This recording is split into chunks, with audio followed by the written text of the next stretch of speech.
Hi everyone, welcome to Tarni's kitchen and greenery. ఈరోజు మన recipe బంగాళదుంప క్యాప్సికమ్. ముందుగా ఒక ప్యాన్ తీసుకుని దాంట్లోకి ఒక 2 టేబుల్ స్పూన్ల ఆయిల్ అనేది యాడ్ చేసుకోవాలి. దాంట్లోకి కొద్దిగా ఆవాలు, జీలకర్ర, పచ్చిశనగపప్పు, మినపప్పు వేసుకొని ఫ్రై చేసుకోవాలి. ఇప్పుడు ముందుగా కట్ చేసినటువంటి ఉల్లిపాయ, పచ్చిమిర్చి ముక్కలను వేసుకొని ఫ్రై చేసుకోవాలి. ఇవి కొద్దిగా ఫ్రై అయిన తర్వాత దానిలోకి 1 టేబుల్ స్పూన్ అల్లం వెల్లుల్లి పేస్ట్ అనేది తీసుకొని అది పచ్చివాసన పోయే వరకు ఫ్రై చేసుకోవాలి. ఇలా ఫ్రై అయిన తర్వాత ముందుగా కట్ చేసుకున్నటువంటి బంగాళదుంప ముక్కలు అనేవి యాడ్ చేసుకోవాలి. ఇవి ఒక 2 మినిట్స్ మాత్రం బాయిల్ చేసుకోవాలండి.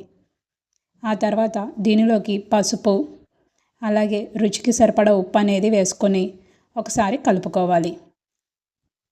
బంగాళదుంపలు అనేవి ఎక్కువ ఉడికితే మనకి కూర అనేది ముద్దగా అయిపోతుందండి. కాబట్టి ఒక 2 to 3 మినిట్స్ అనేది జస్ట్ బాయిల్ చేస్తే సరిపోతుంది. ఆ తర్వాత మూత పెట్టుకోవాలి.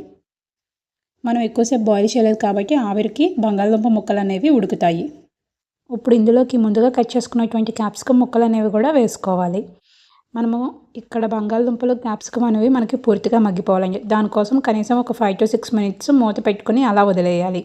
6 మినిట్స్ తర్వాత చూస్తే మనకి క్యాప్సికమ్ చాలా తొందరగా మగ్గిపోతుందండి. చాలామంది బంగాళదుంప క్యాప్సికమ్ అంటే గ్రేవీ కర్రీలాగా చేస్తారండి. నాకు ఇలా ఫ్రై కర్రీలాగానే చాలా నచ్చుతుంది.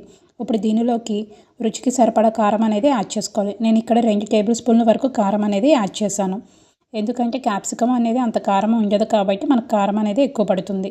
ఇలా వేసుకున్న తర్వాత కూర మొత్తాన్ని ఒకసారి కలుపుకోవాలి. పప్పు చేసిన రోజు కనుక ఈ కర్రీ చేస్తే నంచుకోవటానికి చాలా టేస్టీగా ఉంటుంది. అలాగే మనం వేడివేడి అన్నంలో కలుపుకున్న బాగానే ఉంటుందండి. ఇప్పుడు దీనిలోకి 1 టేబుల్ స్పూన్ గరం మసాలా వరకు యాడ్ చేద్దాము. దానివల్ల ఫ్లేవర్ అనేది ఇంకొంచెం ఎక్కువ అవుతుంది. ఇలా ఒకసారి మొత్తంగా కలుపుకోవాలి. మనకి ఇక్కడ చూసారు కదా, బంగాళదుంప అంత గుజ్జుగా ఏం అవ్వలేదు. మనకి ముక్కలు అనేవి క్లియర్గా కనిపిస్తున్నాయి. అదేవిధంగా క్యాప్సికమ్ కూడా. బంగాళదుంపలో అరటి కన్నా ఎక్కువ పొటాషియం ఉంటుందండి. అలాగే రెగ్యులర్గా క్యాప్సికమ్ తీసుకోవడం వల్ల మన స్కిన్ టోన్ అనేది చాలా బాగుంటుంది.